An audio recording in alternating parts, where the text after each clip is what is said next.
Olá, povo de Deus, sexta-feira da terceira semana da Páscoa, 6 de maio de 2022.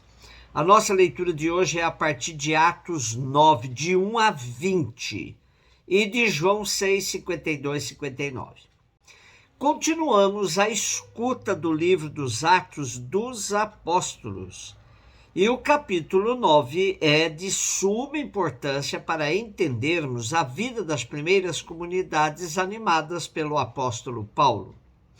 Daqui para frente, podíamos até chamar o livro de Atos de Paulo. Vamos nos servir das reflexões do teólogo José Comblan sobre este capítulo. Lucas está preparando a narração das missões de Paulo, já que um certo número de anos separa a sua conversão do seu ministério. Convém dar a impressão de um grande espaço de tempo. Por isso, muitos acontecimentos serão ainda colocados no intervalo. Lucas colocou a conversão de Paulo numa fase remota da sua história da transição entre Jerusalém e Paulo. Esta conversão ocupa o lugar da vocação dos grandes personagens da história bíblica: Samuel, Saul, Davi. A carreira desses grandes servidores de Deus foi anunciada por um acontecimento anterior de vários ou de muitos anos. Entre essa narrativa de Lucas sobre a vocação de Paulo e o que ele mesmo diz de sua vocação nas suas epístolas, há uma diferença.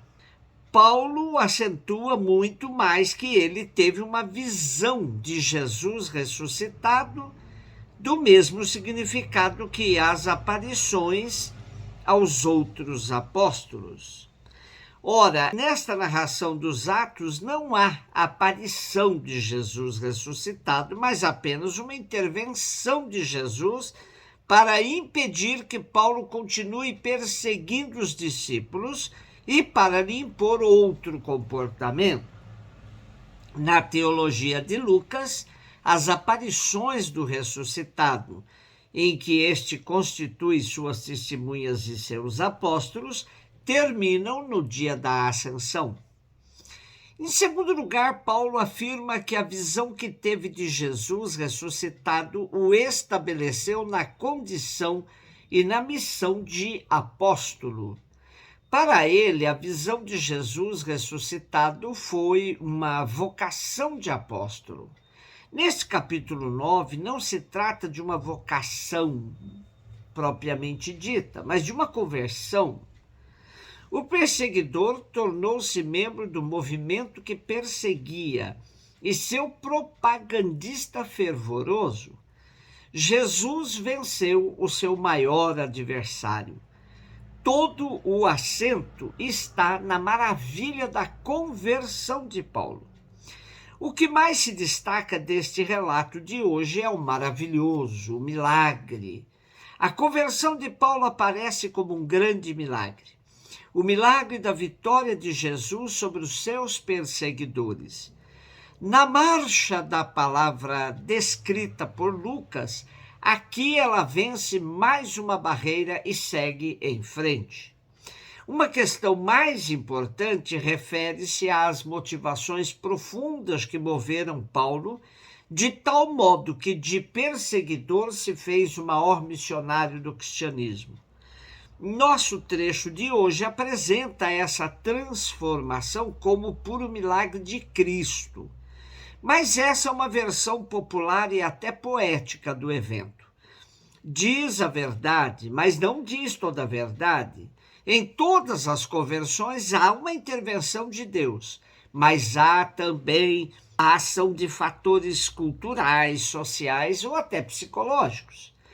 A conversão de Paulo não foi uma ruptura total. Havia certos elementos que a preparavam e a tornavam possível, para não dizer compreensível. Paulo era fariseu. De todos os partidos em Israel, os fariseus eram os mais próximos aos cristãos. Os fariseus eram populares, tinham suas bases nas sinagogas, no apoio do povo. Não tiravam a sua subsistência do templo. Durante muito tempo representaram a oposição contra os sumos sacerdotes, contra as famílias da aristocracia do templo e também da terra, os anciãos. Os sacerdotes e os anciãos tinham tudo, possuíam a terra e o templo. Não precisavam da ressurreição, por exemplo. Os fariseus acreditavam na ressurreição como os pobres. Para quem acreditava na ressurreição dos mortos, não era impossível descobrir que Jesus havia ressuscitado. Portanto, Paulo, sendo fariseu, podia acreditar na ressurreição de Jesus. Além disso, Paulo tinha sido aluno de Gamaliel, o mais aberto dos doutores. Sendo assim, muitos fatores entraram em jogo na transformação de Paulo. Por isso, podemos afirmar que a ruptura não foi total, quando passou do papel de perseguidor ao papel de defensor.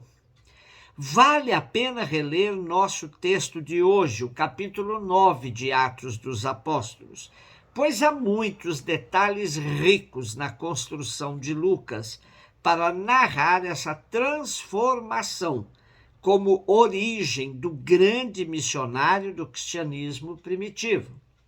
Aí temos a queda, a luz, a voz que vem do alto, a cegueira, as escamas que caem dos olhos e o mandato de Jesus a Paulo transmitido a Ananias. Vai, porque esse homem é um instrumento que escolhi para anunciar o meu nome aos pagãos, aos reis e ao povo de Israel. Eu vou mostrar-lhe quanto ele deve sofrer por minha causa.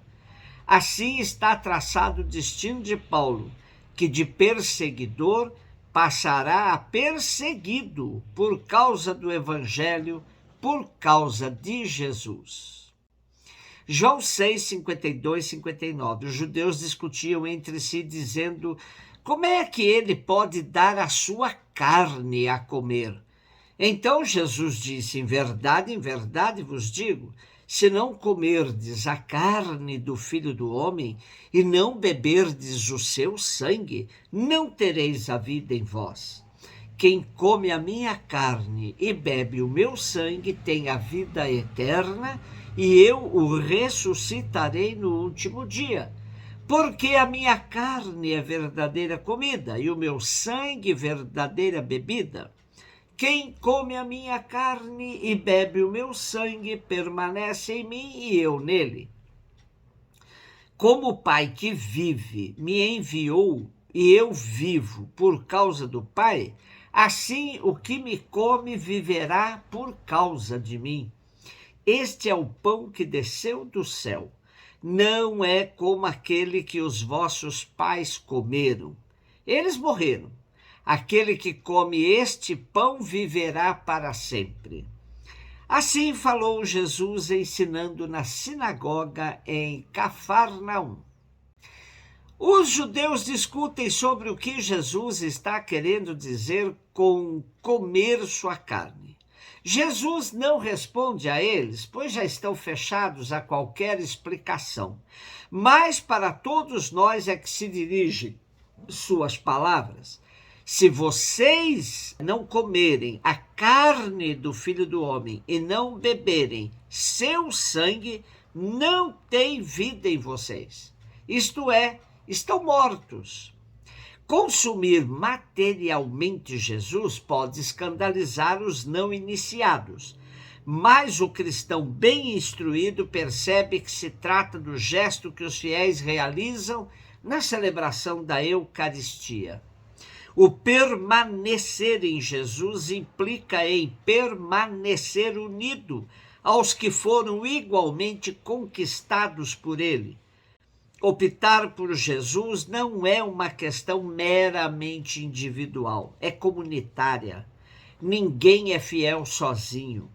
É preciso participar da comunidade reunida em torno do sacramento, refeição material na qual se torna presente Jesus, dando a sua vida humana, sua carne, e comunicando sua força vital, seu sangue, que foi derramado desde a cruz. Só assim a vida cristã é completa. Um beijo no seu coração.